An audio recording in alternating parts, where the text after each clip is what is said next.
Hey guys, welcome back to the United Stand. We have a full house after the first game week, which what was pretty interesting and surprisingly, Manchester United are on top. So Preyaan, my predictions are right as of game week one. But yeah, guys, do subscribe to the channel if you haven't. And let's get straight into it. I'm gonna go to the man who talks very highly of Leeds, and we'll first touch upon Manchester United before we go into depths with other teams, especially a certain team that didn't create anything against, after spending 100 million on one player. But Prasham, what is was the, I mean, when you look at the game against Leeds, is that too early to say something? Is it just one-off game? How do you look at it, or is that how Gray Souness and Burley and all of those ESPN pundits came out and said that, well, this is how Leeds play and it was bound to happen, and United were bound to win this way. Did you ever expect that? Just before we get into it, I just want to pay my respects to George Muller, who passed away yesterday, man. I think we should talk about him a little. I have not obviously seen him play. None of us have seen him play, but from what I've heard, he's best striker of all time.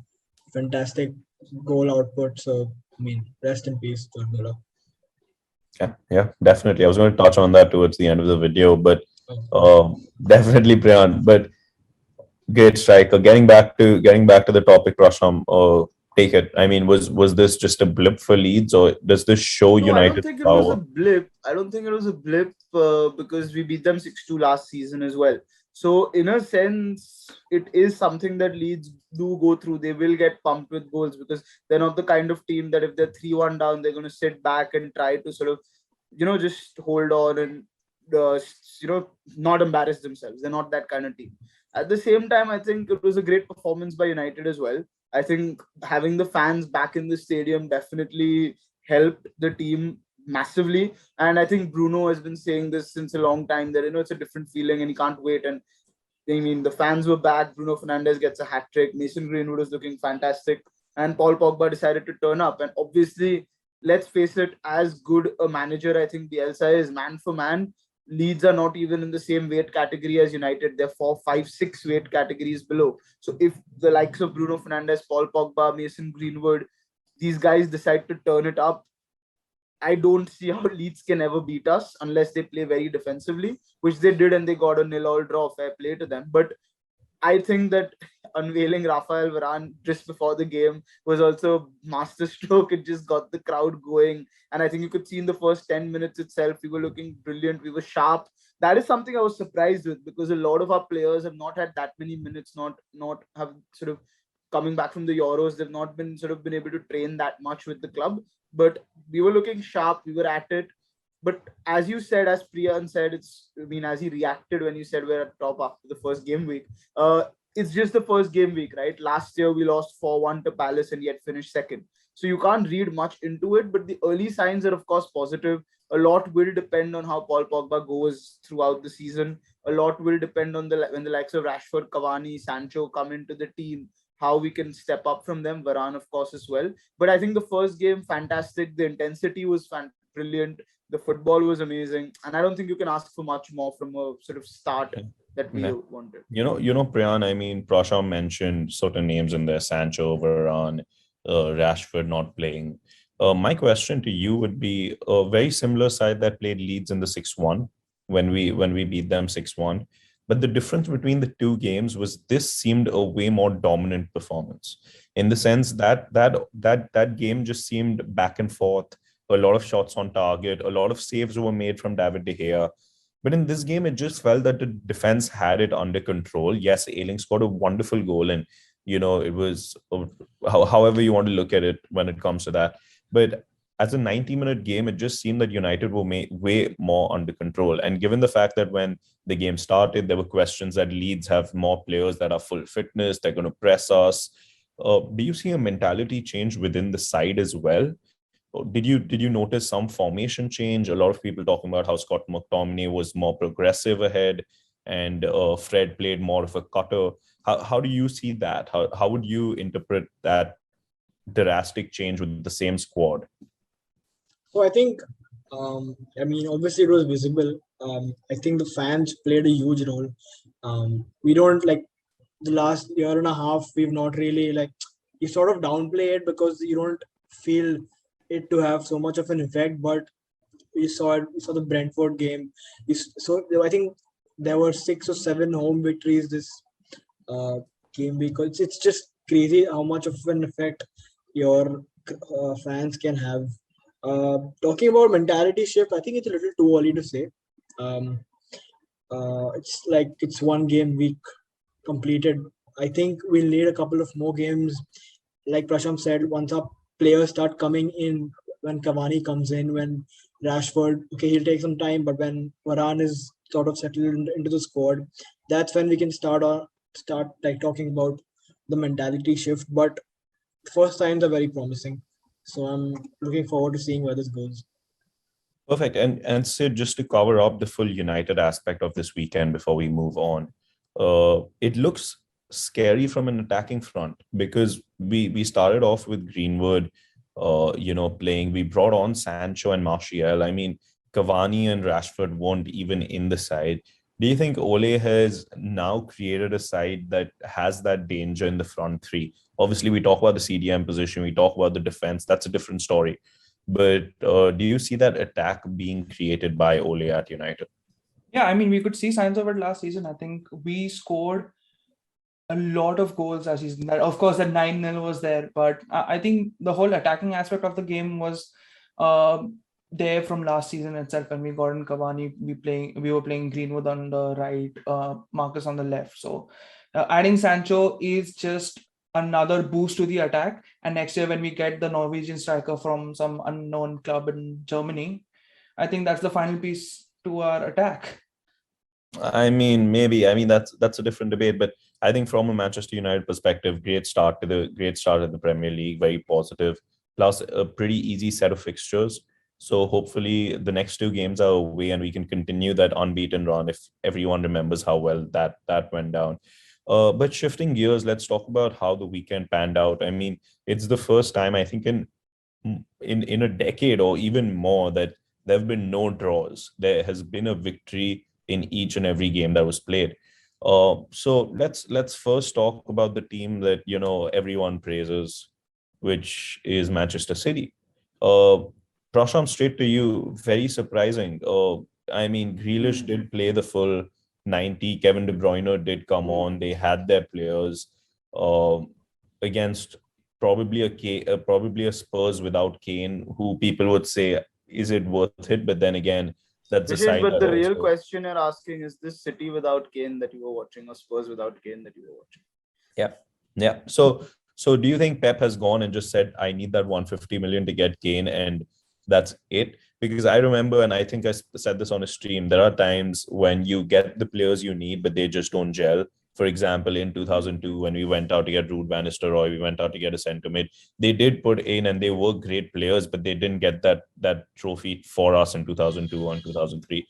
So could it just be that those players don't fit the style? What do you think went wrong for City against Spurs? I think there were two things. I think he played, of course, Grealish in a midfield three on the left hand side. I mean, he was sort of playing 3-4 positions throughout the 90. But there were many times where Grealish was and Sterling were both on that left hand side, and they were a little bit sort of confused in a sense of who is to go where. I think that is number one. A lot of times it was like Grealish was overlapping Sterling or Sterling was overlapping Grealish. So from a tactical perspective, I think that was definitely a problem. And obviously they don't have a striker, so at the end of, I mean, they do have a striker, but I mean, Jesus is the less that's spoken about him, the better it is. But they had no one in the middle of the box to really get that goal at the end of the day. I mean, to be fair, if you saw that 90 City obviously were had more of the ball. They made a lot of play as well, but not they weren't really able to get any shots off. And I think Nuno basically sort of pulled out the Wolves template with, of course, I think I would say better players in terms of going forward with the likes of Bergwijn and Heung-min Son and these sort of players. Son obviously scored a brilliant goal. I think if you look at what Spurs played as well, at the end of the day, I think they had the same problem as well. So when Son got the ball every time, he was trying to cut in and take that shot because nobody else was really getting into a position where they could score. And I think that was sort of the pattern of this game. And yeah, I think Spurs lucked out a result there 1-0. I mean, I yet think City are title favourites, even though sort of whatever this result, whatever it didn't go their way. Because if you look at it also, Harry Kane, I think, is definitely going to go there. I don't think there's any doubt in my mind. De Bruyne didn't start. You could argue Kyle Walker, John Stones were also missing. So I think it's fair to say that Man City will win. I think Spurs are going to face a lot of problems. I know they won, but I don't think they were good. You talk about Spurs, and I want to touch on Spurs, and I'm going to go to Preyaan. But before I go to Preyaan about Spurs, Sid, does this mean anything? I mean, City did start poorly again last season as well, but then they got a full run of games where they went unbeaten. Forget drawing; they just won all their games. So we know what City can do. So how do you think other teams, like for example Chelsea, Liverpool, United, can tackle this? Is this the time where we need to get those points in before all those players come and not lose that opportunity? Look, when you talk about last season, basically it was that whichever team has the biggest squad, that team's going to win. And that was obviously City. They had their whole squad was full of A-teamers, right? Whereas we, Liverpool, Chelsea, we couldn't handle that, right? So when players got injured and all, like you saw for Liverpool, one Van Dijk goes out and they're done for the season, right? But if let's say Ruben Diaz is injured, okay, they have Laporte at backup, who is a very good defender, right? So I think last season was a battle of squad, a battle of who has the biggest squad and the best squad of the lot. And City, obviously they won it because of the money they've spent. Now this season, I also think City will win, but my only concern is that now that squad is too big, and plus Jack Grealish has come in, who's cost around 100 million. Right now, of course, Pep will come and say, "Oh, we sold these players for 40 million and all, so the net spend is 60 and all." But we know that's bullshit and it's all oil money. But when you look at the bigger picture, you look at Man City's squad, like it's huge, it's massive, and there is bound to be some kind of uplift between players and all. And that's my only worry for City this season. Okay, but of course, when you talk about the game, I don't think you can look too much into the game because Spurs defeated us 6-1 last season, and look where they ended up. They are in some Poundland Europa League, which is the Poundland Champions League. So fair enough, said. But yeah, PG, so I don't think we can look too much into that game. Yeah. PG, asking you, when we did our predictions, we spoke about this, and you specifically spoke about Spurs being a better side this season. Anything that you saw in that game that justifies you calling him a better side, calling the side a better side? But yeah, PG, I think you. I personally think that selling Kane, obviously, Prasham, I know he's the best. He's a fantastic striker. I'm not saying anything against him, and Spurs are obviously better off with him. But I feel that selling of Kane will be a sort of, I don't know, like a stimulus of sorts. Not only that, it's much sort of less pressure for Spurs. I feel it'll benefit Spurs. Not only will they have the money to spend on other players, but I just feel they'll be a little less dependent on one fantastic player, and they'll look to build a better squad, which in the long run might be beneficial. I mean, obviously, like we mentioned before, if they end up spending the bail, like how they spend the bail money with getting players who are not good enough, then obviously it's going to be a problem. But they've made some good signings. We mentioned Christian Romero, who had a fantastic Copa America. Brian Gill is a very promising player. So they've made some good signings, and I think they are, even for Nuno, I think I wouldn't have gone with Nuno if I was Spurs, but I think for Nuno himself, it's a step in the right direction for his managerial career. And I think Spurs are going to do better than last season. But like I said in the prediction, I don't see them improving on their position. But the way they play, their playing style, and maybe the points tally might be better this time. Yeah. But talking about the other games, there wasn't anything really that surprised me if you think about it. I mean, Chelsea beating Crystal Palace, Liverpool beating Norwich, Leicester Brentford beating Arsenal. Brentford beating Arsenal, and we'll get to that towards the end. All Arsenal. But something that caught my attention was Watford versus Aston Villa. Prasham, do you think Aston Villa have just been overly hyped after getting the players that they have? Was this a blip? Is Watford actually a good team? We Preyaan spoke about relegation, and he mentioned he believes that the bottom three will be the teams that came up. I spoke about it, and I said that Watford will also be going down. Did you see something in that game that could change the opinion, or are you also a believer that they will be heading down? No. I think Watford will finish above 15th position comfortably. I don't think they're heading down. I think they have a good system there. When they were relegated, it was a shock. They are a fairly big sized club. In my view, the teams that will go down, I think Palace are definitely going down, in my opinion. I don't have any faith in Patrick Vieira unless they bring Sam Allardyce in early enough. I don't see how they're going to survive this season. Norwich are definitely going down. They don't. You could see against Liverpool, they play mindless football.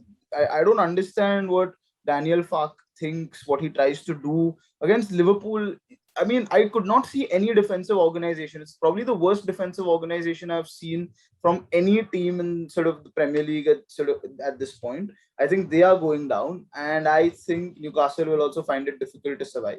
I think that is also a team that I feel that might just go down. I think Watford going forward, Ismaila Sarr is a very good sort of player. Josh King is there as well. They have the sort of capabilities going forward to get goals, and defensively they're good. The keeper Bachmann is a good. He's coming through nicely. I think Watford are definitely going to stay up. I have no doubt in my mind. But Villa, I don't think they're overrated. I think it's a good team. Leon Bailey, of course, didn't play. Ashley Young is again coming back to the Premier League, getting up to speed, I guess. Ollie Watkins is not there. What I think is eventually they will play some version of a 5-3-2 with both Watkins and Ings playing up top. I think that is what will happen. But I think Villa highly overrated in the sense that they're not going to get top six. They're not going to get into Europe. They'll get top 10 because you have to understand that they have lost their talisman, they've lost their captain. So, however good Leon Bailey is, however good Danny Ings is, however good Ashley Young may well be potentially, they're not Jack Grealish. They're not going to have that impact that Jack Grealish did. And I don't think they'll get into the top 8 or whatever the Conference League spot is, but they will show a good season just like last season. Top 10 is what they will get. Yeah, and that's progress for any side that just almost got relegated and got saved by a ghost, and God knows what else could have happened. We could have seen Grealish in red. I mean, let's not get into that. But moving on to Sid and Preyaan, talking about the one team that, well, we aren't that surprised, Arsenal. Preyaan, how long before Arteta gets sacked? I said it. I mean, I expect him to get sacked. The only like reason I think he's not sacked is because it's Arsenal. I think in any other club he would have been long gone. I don't. I've honestly never rated him very highly. He's never looked like he knows what he's doing. The formation that he Yeah, plays, let the me structure that ask you is. one thing. Do you think something similar as to what happened at Chelsea would happen at Arsenal if they got a more capable No, it's it's manager it's. I at don't their think so head? because their squad isn't good enough. What I was talking about Arteta, he's seen that the formation he plays is not. It doesn't fit his players, but he still wants to play that. He still wants to play out from the back. Pablo Mari, he was lit in the first 10 minutes. I remember in the game, he was shouting at Bernd Leno for passing the ball to him. You're a footballer, or like, and if that's your team structure, if the keeper has to pass it to you, how can you scream at him? It's ridiculous. The team isn't good enough. They have some great youngsters coming on in Smith Rowe and Bukayo Saka, but otherwise, no, I don't expect much of Arsenal. They don't have a squad good enough to compete even for any European spot. Yeah. I think that sums it up pretty well. So before we just move on to the coming game week and think about how that's going to pan out, Sid and Prasham, as a collective, what do you think of this game week? Was there anything that surprised you? In fact, I'll leave it open to the floor. Is there anything that surprised you all? Is there something? It could even be about United that went like, Bruno scoring a hat trick, or Greenwood's form, or Arsenal's Ben White being 50 million not worth it. what is one factor in this game week that took you aback and made you happy at the same time? I think there are a couple of things. Number one, I think there are a couple of things that we did discuss, especially Rafa Benitez being at Goodison. I think that is an event in itself, and it was very interesting to watch the ebbs and flows in that game. I am going to look out for that situation. I mean, this is a guy who's loved on the other side of the river, absolutely revered there, and I don't know what the owners have thought. I don't know what the owners have thought in bringing in him at Everton. It's like bringing Pep in at Manchester United. So it's I don't know how that is going to go. I think 2-3 defeats in a row and everything could just implode at Everton right now. But the first game was good defensively. I think they will do better this season than they did before.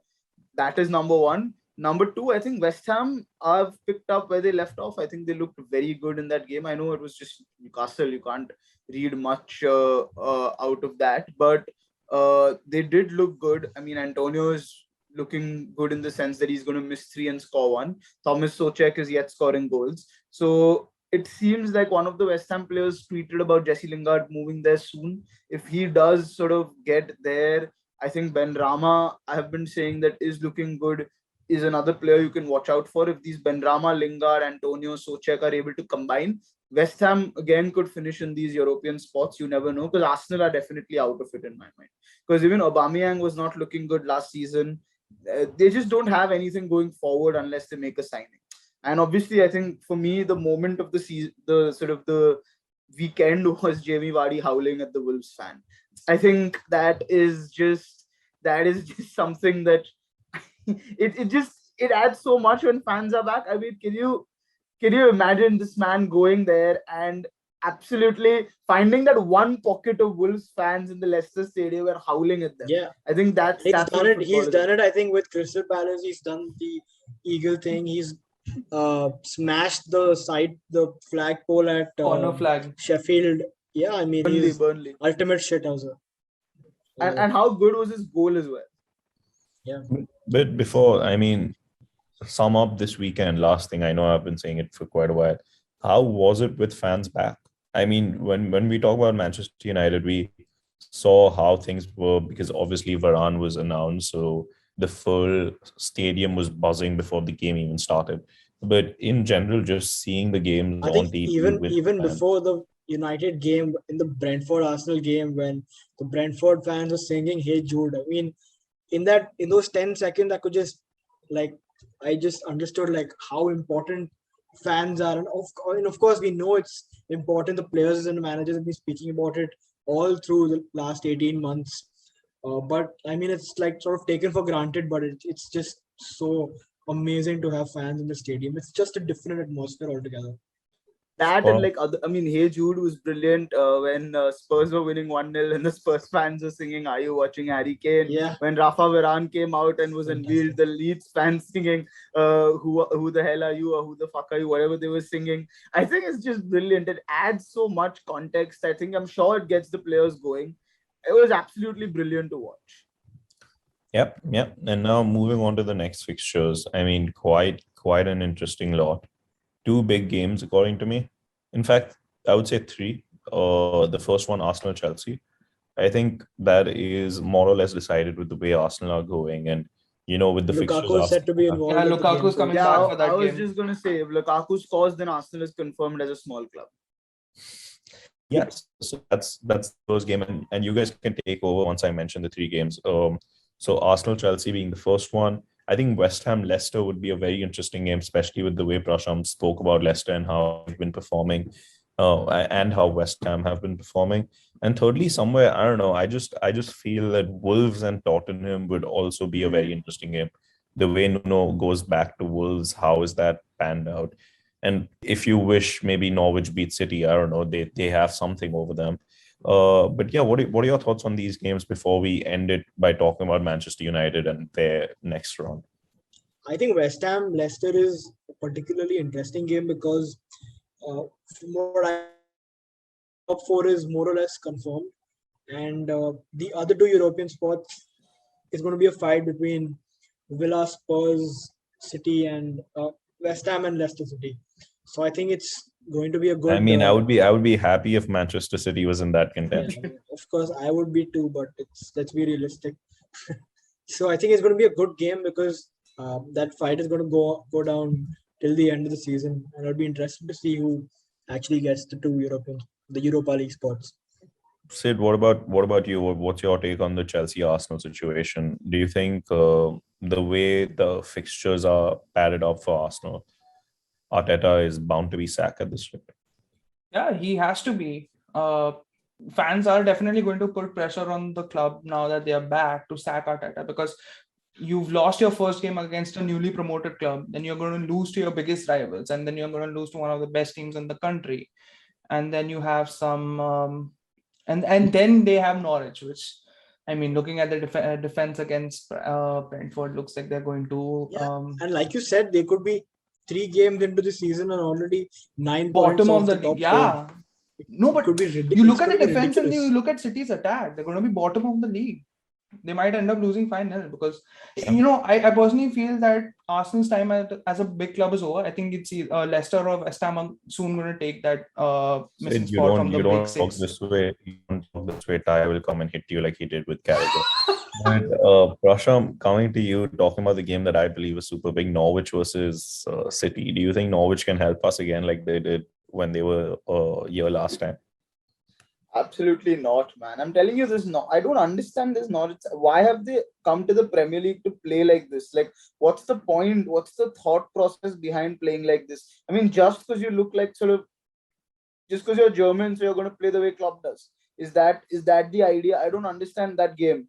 I mean, I think there are 2 other interesting games as well. Obviously, the games you mentioned are absolute belters. But I think Crystal Palace and Brentford could be a sort of an early sort of relegation decider in a sense. I do think Brentford will stay up, but I think they will be in that sort of 15th to 20th spot. And Palace under Vieira, I don't understand that. I don't know why you'd sort of whatever force Hodgson into retirement or whatever went on there. And I think Leeds and Everton, I think tactically 2 of the best managers in the league, and Bielsa and Benitez going against each other. I think it's going to be an interesting battle. Over sort of there, I think we'll get to see one team attack and one team defend. I think Everton will be very defensive, hit them on the counter. And the Scum are going to be back in the sort of grounds as well. It's at Ellen Road. So they're going to be back in the stands. So I think that also will, they definitely break a couple of seats there. So I think other than the United game, all games are interesting this week. Yeah, because Southampton's getting relegated. That's my 3rd pick for relegation.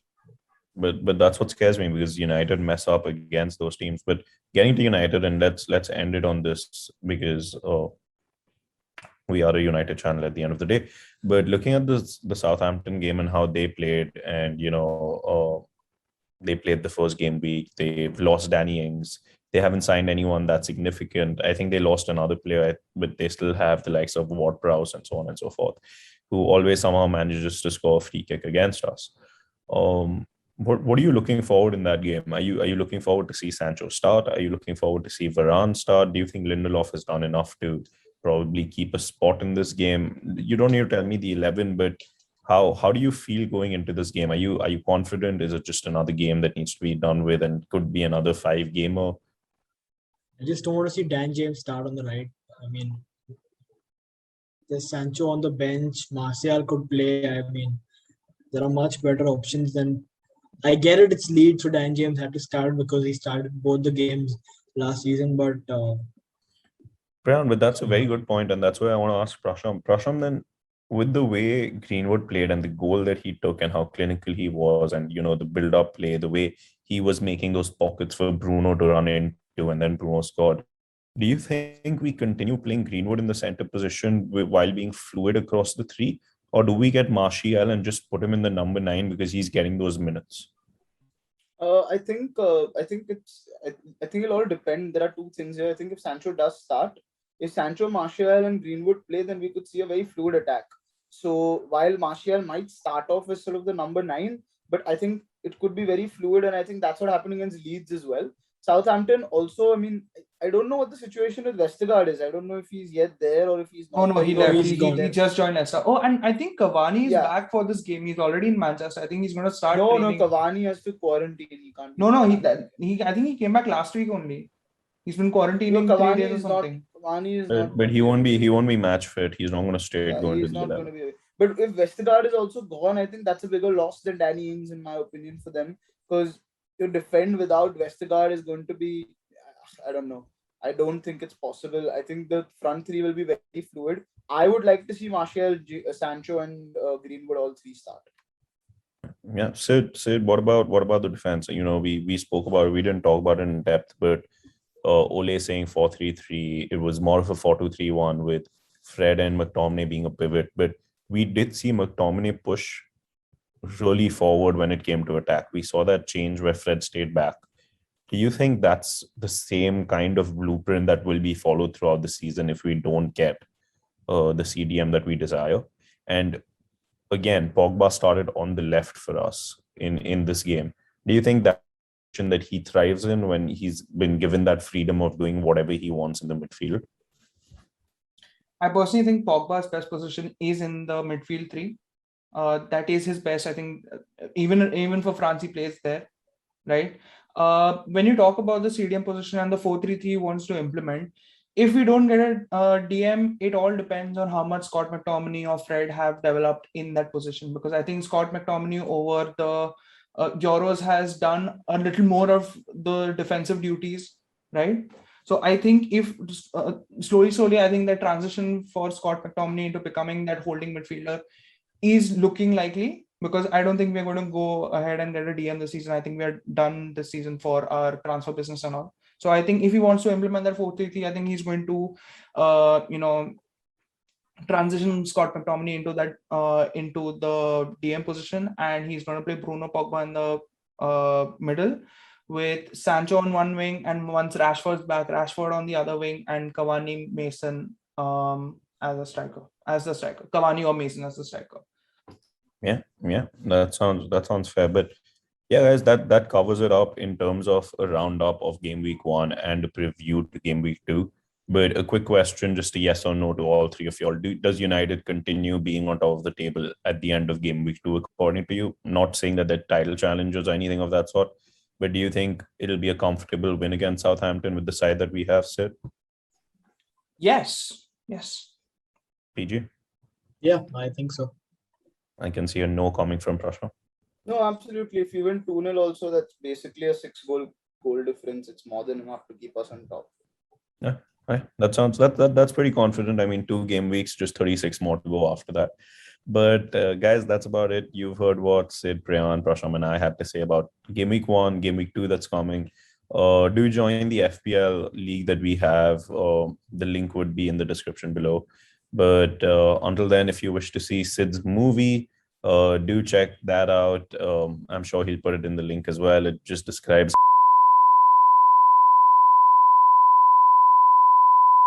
But guys, I'm Why? sure you guys Spoiler have alert. seen- What is that, man? I'm sure you guys have seen Sid cry a lot on his videos, but for a comprehensive crying session, do watch the video. But Vishesh, yeah, you should guys, give a that's spoiler about it. alert, man. Do like, share, and subscribe. We'll see you next time. Bye-bye.